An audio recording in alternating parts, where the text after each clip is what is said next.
Nous ne sommes pas en 2015, nous sommes en 1816. Napoléon est à Sainte-Hélène, Louis XVIII sur le trône de France depuis quelques mois. Quand, le 17 février, retenez cette date, René Théophile Hyacinthe Laënnec, jeune médecin breton promu à l'hôpital Necker à Paris, prend des feuilles de papier, les roule et les pose entre son oreille et le dos d'une accorte femme qu'il voulait examiner, ausculter. Miracle de l'intuition et prodige de la physique, il entend avec une netteté et une force bien supérieures les bruits du cœur et des poumons. De ce jour, la médecine s'embarque dans l'ère de la technologie qui éloigne peu à peu le médecin du malade pour optimiser les résultats. 2 siècles plus tard, nous voyons ce qu'il en est grâce encore à tous ces progrès scientifiques et médicaux. On peut dire que mes yeux, mes oreilles, mes mains sont de moins en moins utiles au diagnostic et à la thérapie parce que ce sont des éléments subjectifs, non reproductibles et non transmissibles. Comparé à l'examen biologique qui va vous détecter le taux de sucre dans le sang pour voir si vous avez un diabète, ou de l'imagerie, l'échographie, le scanner, l'IRM qui vous détecte la petite tumeur du foie ou du rein de 20 mm, éléments qui sont objectifs, reproductibles et transmissibles d'un bout à l'autre de la planète en une fraction de seconde par Internet. Mesurez le changement. Mesurez le changement.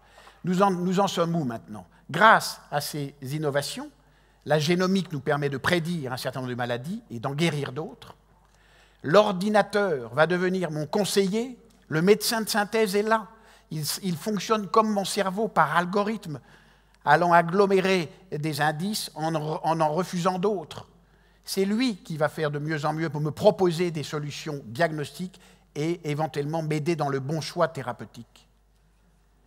Si je regarde, voilà près de 20 ans que j'ai mis les mains dans un télémanipulateur, un robot chirurgical, comme on le dit aujourd'hui.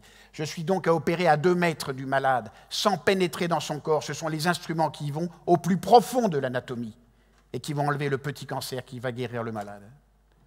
Si je regarde encore les bases de données qui s'accumulent jour après jour, des milliards de bases de données qui sont là pour nous aider, notamment nous médecins, de façon à ce que vous, ceux qui sont malades, puissent nous renvoyer des informations sur nos pratiques, meilleurs moyens d'évaluation possibles demain. Vous mesurez où nous en sommes par rapport à la vieille France tranquille, qui vit encore sur le système d'attente de la libération, mais c'est un tsunami qui va survenir. Méfiez-vous, soyez prévenus et adhérez à ces évolutions, ne les refusez pas, de toute façon elles arriveront. Il faut bien voir qu'on va s'occuper de réviser le système de santé. Aujourd'hui, on confond santé et soins. Le ministère de la Santé, c'est le ministère plutôt des maladies. Une maison de santé, c'est un lieu de soins où se regroupent les professionnels. Le parcours de soins est souvent confondu avec le parcours de santé. Si on regarde un système de santé qui permette d'assurer ce bien supérieur qui correspond au bonheur complet physique, psychique et social, alors ce sont la prévention, la prédiction, la prévention et le soin précoce qui doivent être mis en exergue et sur lesquels doivent être mis les hommes de l'art, les matériels et le financement. L'hôpital est l'échec d'un système de santé. Il est le lieu où on va parce qu'on n'a pas pu s'occuper des malades et des blessés avant. Les Espagnols l'ont bien compris, qui ont marqué sur leur Casa de Salud, en Andalousie, les maisons de santé où se regroupent les médecins et les autres professionnels, venez chez nous pour ne pas aller à l'hôpital. Nous avons un parc hospitalier considérable, 6,4 hôpitaux pour 1000 habitants en France, contre 4,8 en Europe, et 2,8 en Suède, dont la population a le même espoir de vie que nous.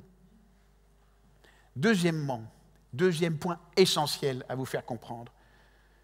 Aujourd'hui, de plus en plus, nous sommes dans un métier balisé, normé, avec force de directives, force d'arrêtés, de circulaires, de recommandations en tout genre. Un directeur reçoit 240 recommandations par an sur son bureau, une par jour. Tout ça vient de Bruxelles, de Paris au ministère, des agences régionales de santé, des associations savantes. Donc il n'y a plus qu'à appliquer.